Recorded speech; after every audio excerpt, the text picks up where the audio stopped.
Captain Marcus Webb stared at the holographic display showing the Galactic Council's ultimatum. The blue-skinned delegate from the Helix Confederation spoke with practiced diplomatic coldness. But the message was clear. Humanity had 72 hours to surrender all military assets and submit to immediate colonization oversight. "They're calling it protective custody," said Commander Lisa Park, her voice tight with barely contained anger. "Apparently, we're too dangerous to govern ourselves." Webb nodded grimly. For 3 decades, humanity had worked tirelessly to earn their place among the galactic community. They had followed every protocol, respected every treaty, and contributed their unique perspectives to countless interstellar projects. The humans had even shared their most precious resource, their adaptability and problem-solving capabilities, freely with other species. But fear had always lurked beneath the surface. The other species had watched humanity's rapid technological advancement with growing unease. In just 50 years since first contact, humans had gone from a single-planet civilization to establishing colonies across 17 star systems. They had reverse-engineered alien technology with frightening efficiency and improved upon designs that had remained unchanged for millennia. The breaking point came when Dr. Emma Ross, a human physicist, solved the quantum fold problem that had plagued galactic engineering for over 1,000 years. Her solution didn't just work. It was elegant, efficient, and reduced travel time between distant sectors by 40%. The Galactic Council met in emergency session that very night. "Sir," Park continued, "we're receiving similar ultimatums across all human territories. They want complete surrender within 3 days, or they'll begin orbital bombardment of our colonies." Webb closed his eyes for a moment, feeling the weight of his species' future pressing down on him. The bridge of the UES Defiance hummed quietly around them, its crew of 48 men and women representing the best of human ingenuity and determination. "Send a message to all human ships and colonies," Webb said finally. 2 words: Protocol 7. Park's eyes widened. Protocol 7 was theoretical, a contingency plan developed by human strategists who had always suspected this day might come. It was named after humanity's oldest survival instinct when faced with overwhelming odds: run. But humanity's version of running was uniquely human. Within hours, the plan unfolded across human space with practiced precision. Every human ship, from massive colony vessels to small research craft, began executing synchronized jumps to predetermined coordinates. But these weren't random retreat points. They were locations that human explorers had been quietly mapping and preparing for years. The Galactic Council had made a critical error in their assessment. They saw humanity's rapid expansion and assumed it was conquest-driven like their own species' histories. They failed to understand that humans explored and spread not out of aggression, but out of an insatiable curiosity and an instinctive need to ensure survival through diversity.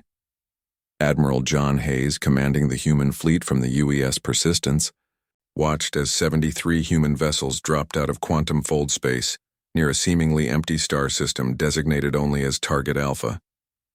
But this system wasn't empty. It was home to humanity's greatest secret. For 15 years, human scientists and engineers had been working in absolute secrecy, using Dr. Ross's breakthrough discoveries to create something unprecedented. Deep within the asteroid fields of Target Alpha, they had constructed not just a hidden base, but an entirely new type of space habitat. The structure was massive beyond anything previously conceived, a mobile city capable of supporting 500,000 people. More importantly, it was equipped with quantum fold generators that could move the entire installation across vast distances. The humans had built themselves a civilization that could literally run away. "Welcome to New Terra Station," Hayes announced over the fleet-wide communication channel. Population growing by the hour. As human ships docked with the hidden station, bringing colonists and resources from across their former territories, the true genius of Protocol 7 became apparent. The humans hadn't just prepared one mobile habitat, they had built 12 of them, scattered throughout the galaxy's unmapped regions. Each station was completely self-sufficient, equipped with manufacturing facilities, agricultural zones, and research laboratories. More crucially, Each station could construct additional smaller vessels and even more stations. Humanity had transformed their civilization into something the galaxy had never seen, a truly nomadic spacefaring species. 3 days later, when the Galactic Council's enforcement fleets arrived at former human territories, they found empty colonies and abandoned outposts. Every human civilian had vanished, along with their ships, their technology, and their vast databases of scientific knowledge. "They actually ran," muttered the Helix delegate, staring at scan results showing absolutely no human life signs across 17 star systems. What the Council didn't realize was that humanity hadn't disappeared. They had evolved. Within weeks, reports began filtering in from across the galaxy. Human ships appeared in remote systems, offering trade and assistance to species the Council had long ignored. They shared medical knowledge with plague-ridden worlds, provided engineering solutions to struggling colonies, and offered protection to anyone who asked. The humans had done something unprecedented in galactic history. They had chosen freedom over territory, movement over stagnation.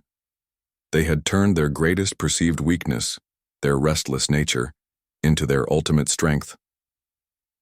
Captain Webb stood on the observation deck of New Terra Station, watching as another group of refugee ships arrived.